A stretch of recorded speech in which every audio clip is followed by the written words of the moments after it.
Good evening and welcome to ITV News. This is Wednesday night's calendar. Hello, good evening. Here are tonight's main stories.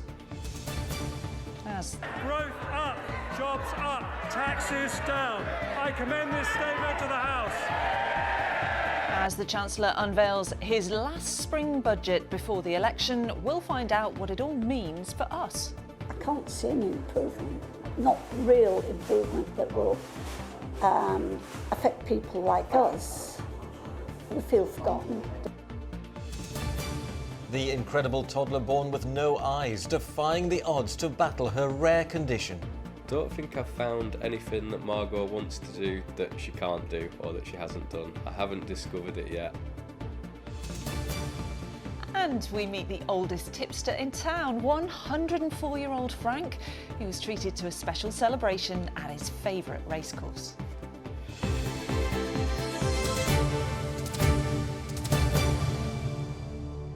First tonight, the Chancellor used his last budget before the next general election to announce voter-friendly tax cuts and measures to help households with the cost of living. More details on how all that affects you shortly.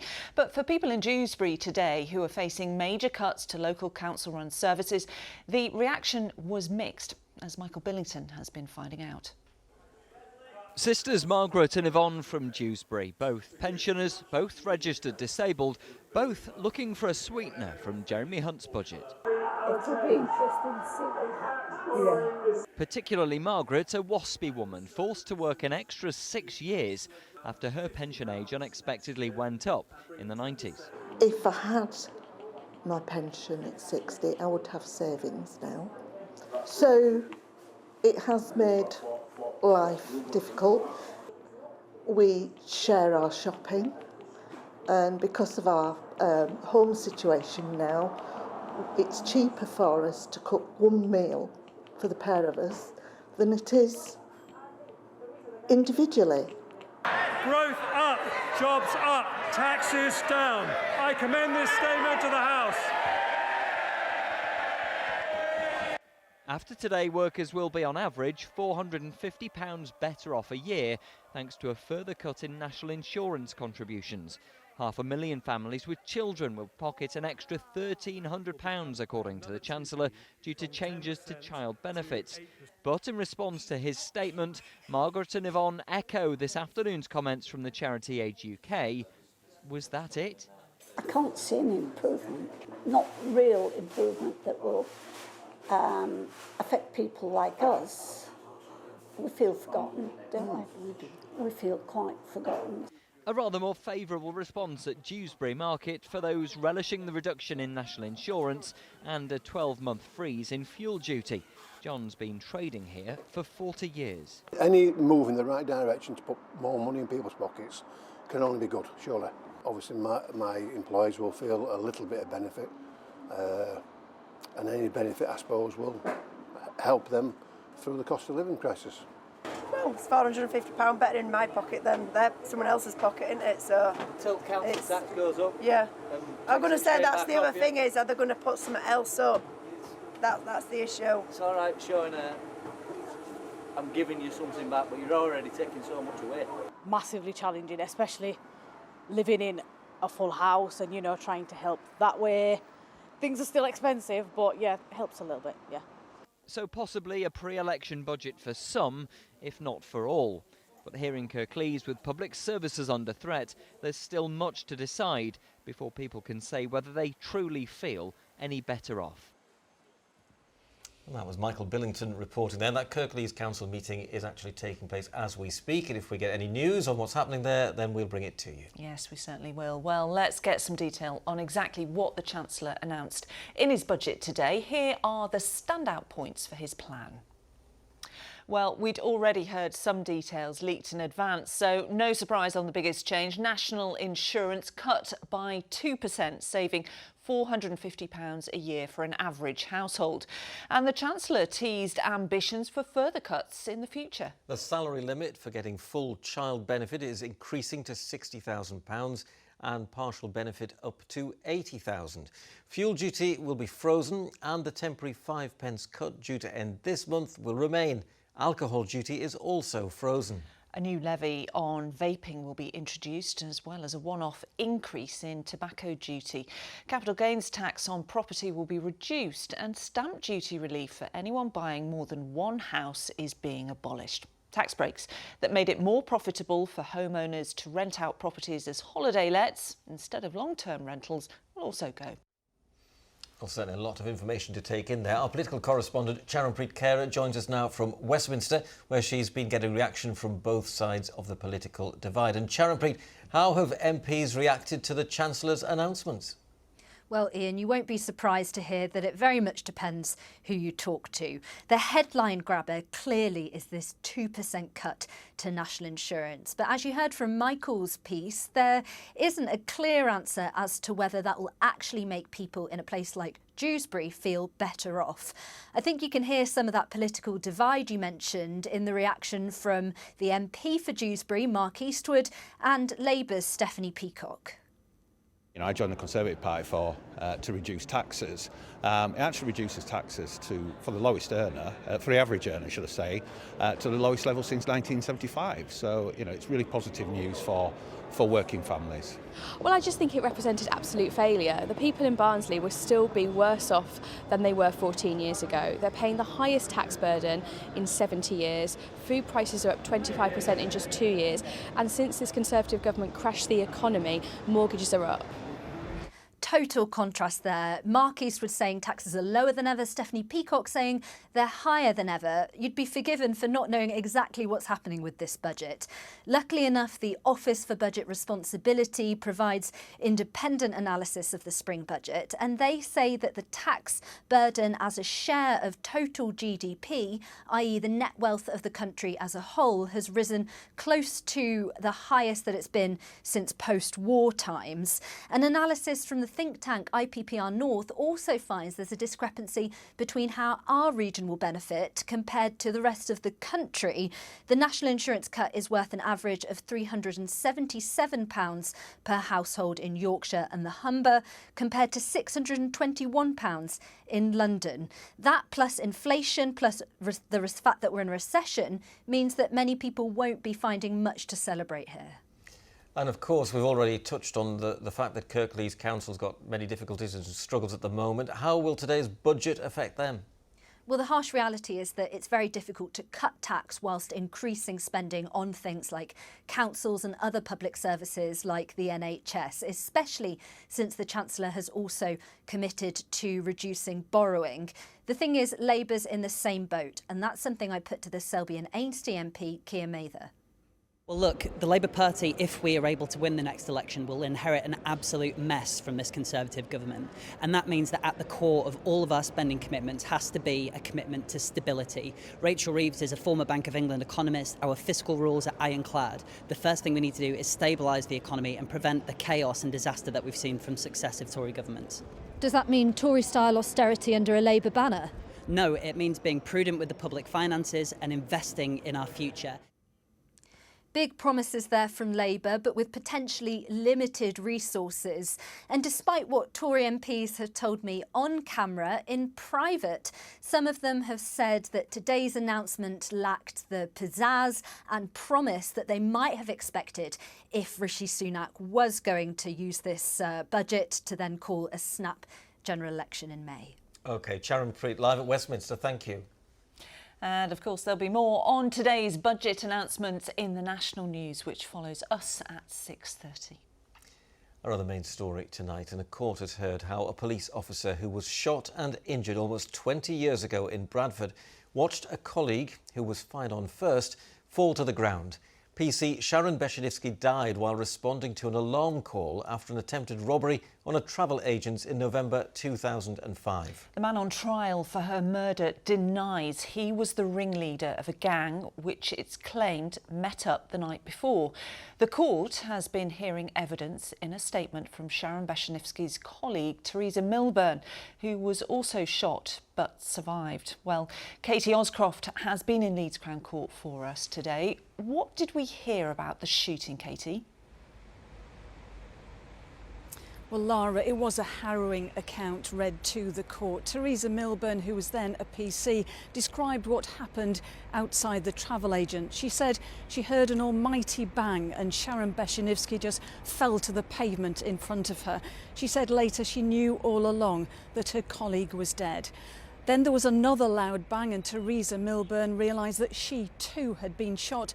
She said she felt incredible pain and the court heard that she managed to stagger a few steps, then fell down, but managed to activate her police radio and call Code 0, which of course means officer under attack or in danger. Well, those words were to prompt a huge investigation which was to lead to the conviction of 6 men in connection with what happened in Bradford that afternoon. This is, of course, the trial of the 7th man accused of masterminding the attempted robbery. What other evidence did we hear from the prosecution today? Yes, well, soon after the shooting, Pirandita Khan fled to Pakistan, but he's been brought back here to face trial. He denies murder. He's not accused of pulling the trigger, but of being in charge of the gang. Now, a witness who the prosecution say spent the evening before the shooting with members of the gang has been giving evidence today. Francois Baron was renovating a house in Leeds where they stayed. He said that one of the men got out 2 guns and bullets and showed them to him. He was showing off and pointing one of the guns at him and he was scared. Well, Francois Baron will continue giving his evidence here in the morning. Katie Oscroft, live from Leeds Crown Court. Thank you. You're watching Wednesday night's calendar with Lara and Ian, and thanks for being with us. Still to come, we join the birthday celebrations for race-horsing fanatic Frank, who's turned 104. And although it has brightened up a little bit from the south today, it has been for many of us disappointingly cloudy. But you've managed to find the colour against the grey skies. More of your photos and, of course, the forecast a little later on. First, some more news from around the region. A man has appeared in court charged with the murder of a woman in Leeds 2 years ago. The body of 32-year-old Teresa Jordan, who was also known as Terry, was found in bushes in Hare Hills in June 2022. She'd been missing for nearly 2 weeks. Mark Andrew Metcalfe, who's 39 and from Ashton Mount in Leeds, appeared briefly before magistrates earlier. He's also been charged with preventing the lawful burial of a body and is due to appear at Crown Court tomorrow. A major fire which broke out at a Grade 2 listed building in Bingley last night was started deliberately, according to the fire service. The incident happened at the former St Ives nursing home on Keighley Road. Around 50 crews from across West Yorkshire tackled the fire. The service says there were no injuries and they've started an investigation. 3 arrests have been made after men were reportedly seen fighting with machetes following a car crash in Leeds. Officers received several calls about a disturbance on Gledhow Valley Road yesterday evening. Police say there was a crash at the junction with Gledhow Lane. One of the vehicles involved is believed to have hit another car just a short time beforehand. 3 men, one who's 30 years old and 2 who are 24, were taken to hospital for their injuries and have since been arrested. Now, next tonight, if you're a grandparent or soon to be a grandparent, well, congratulations. But do you know which way to lie a baby down when it goes to sleep, front or back? Well, I don't know actually, because things have changed since I had my boys. Apparently, it does change from year to year, depending on what's deemed to be the safest position. And what about when to wean a baby off milk and onto solids? That changes too. So some grandparents are now enrolling on so-called grandtenatal classes. Get it? Grandtenatal classes. To get back up to speed with the modern way of looking after a newborn baby. But is it teaching granny to suck eggs? Amrit Birdie has been finding out. Nothing else is in the cot or the crib. From naps to nappy changing. There's a lot to learn before becoming parents for the first time. But at this antenatal class, they're far from beginners. Things have changed compared to when we raised our children. That was about 30, 40 years ago. Now new ways are coming up, new things are being introduced just to keep up with the systems. You can help them out financially and in other ways as well, helping them look after the baby. Times have changed. We do not know how we raised our kids, and now the things are a bit different. Being first time as a grandfather or parent, yes, need to learn a lot.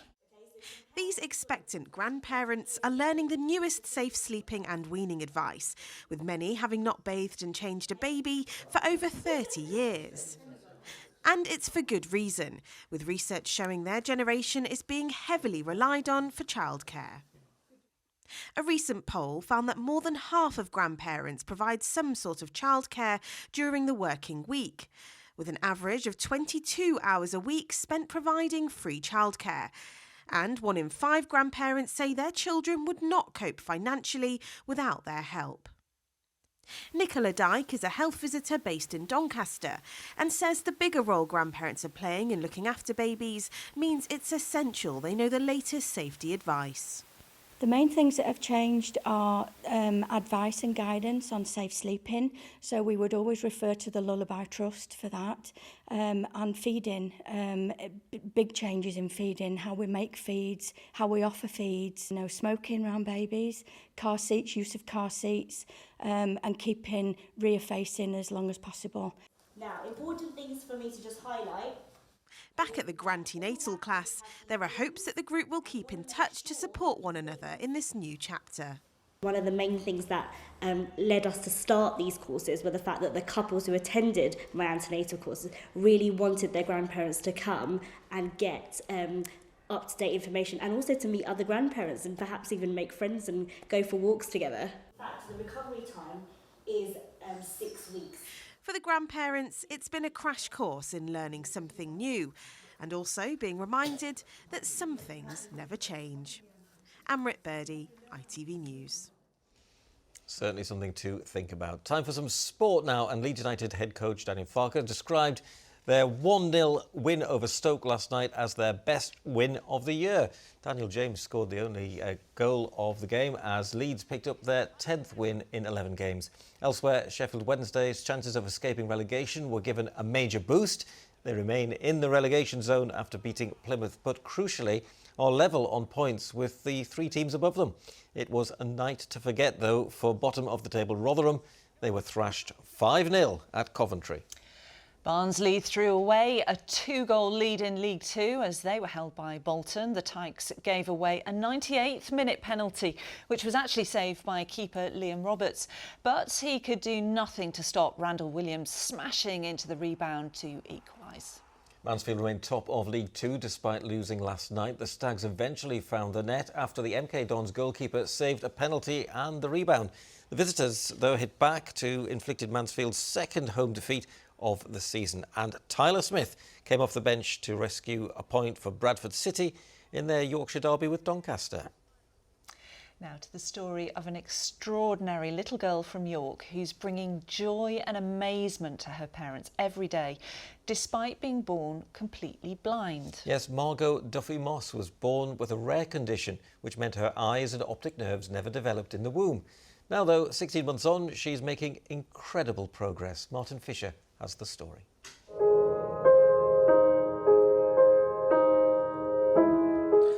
Music is likely to play a big part in baby Margot's life as she grows up. And she certainly seems already to be getting the hang of it with her mum Laura. Margot was born with a rare condition called bilateral anophthalmia, meaning she was born without any eyes. The reason behind it, nobody knows. Sometimes it can be genetic. And Margot's had an awful lot of tests, but no one knows. To Margot at the moment, the world is just a big empty space. She responds to sounds and is an incredibly happy child. But for her parents, though, after she was born, they wondered what the future might hold.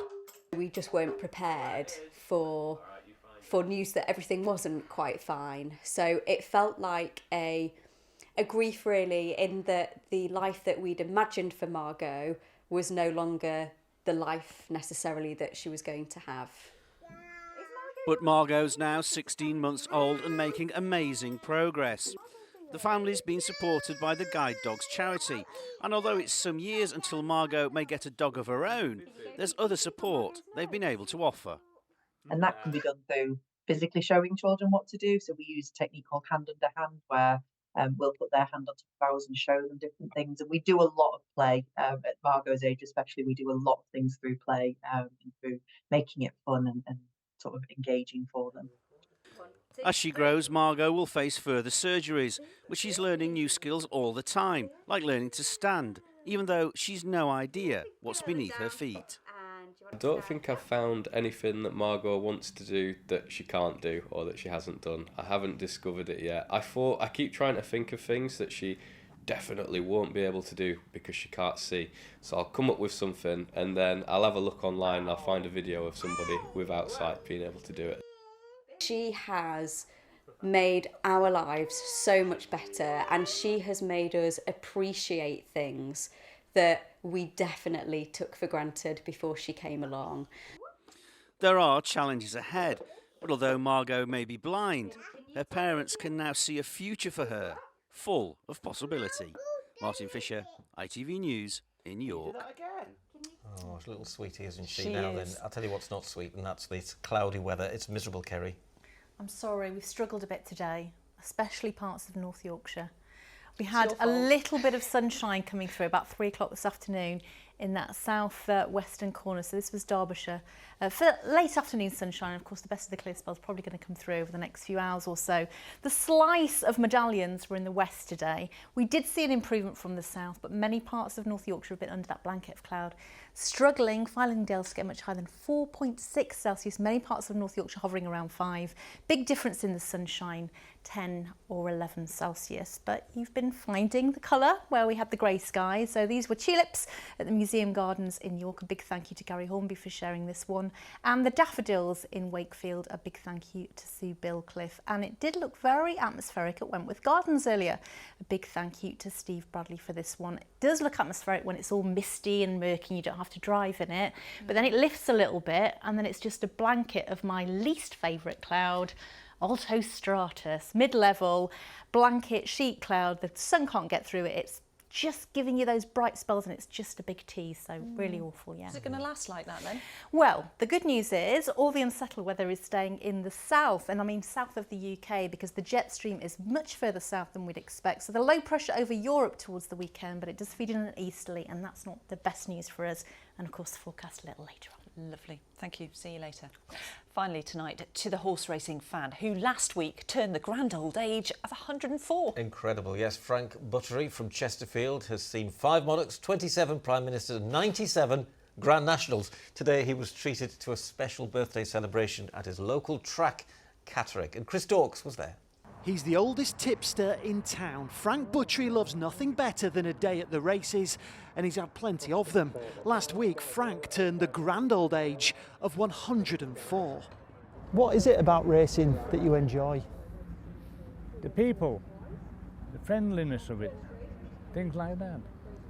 Yeah, but I like a bet. Do you have many winners? Oh God, now yeah. Oh God, yeah.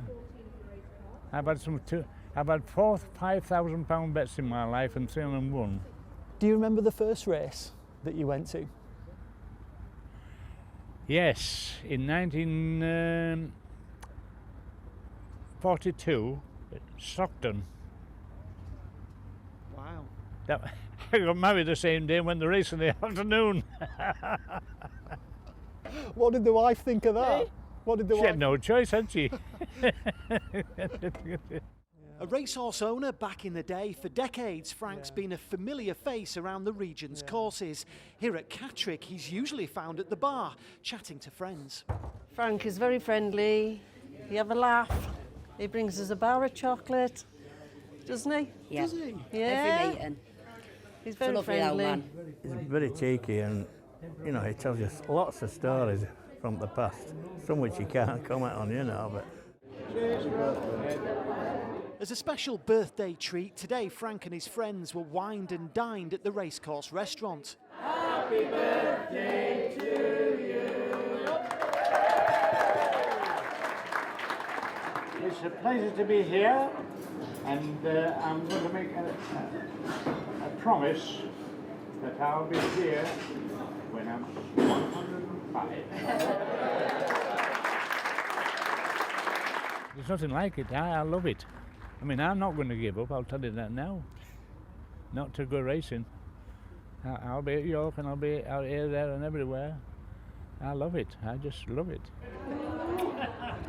Well, Frank was certainly a popular man today, and by the looks of things, there's a new stud in the racing world. Chris Dawkes, ITV News, Catterick. What a lovely man, and happy birthday, Frank. Yes, incredible, isn't it? Absolutely fantastic story. Chris Dawkes always finds the characters for us, doesn't he? Oh, he does, indeed. Here's Kerry now with the weather. Good visibility on the horizon. TUI sponsors ITV Yorkshire Weather. Hello again. Yes, disappointing for many today with low-lying mist and fog. A few breaks. Thank you for sharing them with us. This one from Jane Gaines, weather photos at itv.com, and keep them coming, rain or shine. We absolutely love to see them. Weather-wise then, over the next few days, high pressure nudging its way northwards, allowing for those breezy conditions Thursday and especially Friday. And then into the weekend, probably by the second half on Sunday, we might be under the influence of the area of low pressure to the south of us, giving us a more unsettled second half of the weekend. But still a way to go yet. And overnight tonight, certainly for this evening, under the clearer skies and fairly chilly conditions in shelter, there will be some low-lying mist and fog patches. Hopefully not quite as widespread as this morning, but you can see quite a lot of cloud over higher ground for the Dales, the Pennines and the Peak District by dawn. Generally a cloudy and a fairly chilly fresh theme as we head through into tomorrow. 6:39 and 5:56 ISON times as we head into Thursday. Again, disappointingly grey to start many parts of the region first thing. As we head into the afternoon though, definitely an increased strength to those easterly winds, and that will help hopefully to lift the low cloud, but also to produce one or two showers mixed in with the odd brighter break for the second half of the day. One or two of them could be on the fairly sharp side. Then as we head into Friday, we are hoping for a mostly dry day, but again we've got that easterly, so it is dragging in quite a bit of moisture in off the North Sea. Southern parts probably best placed for the lion's share of the sunshine, and temperatures just above average. Into the weekend, breezy, and there will be some showery rain at times. TUI sponsors ITV Yorkshire Weather.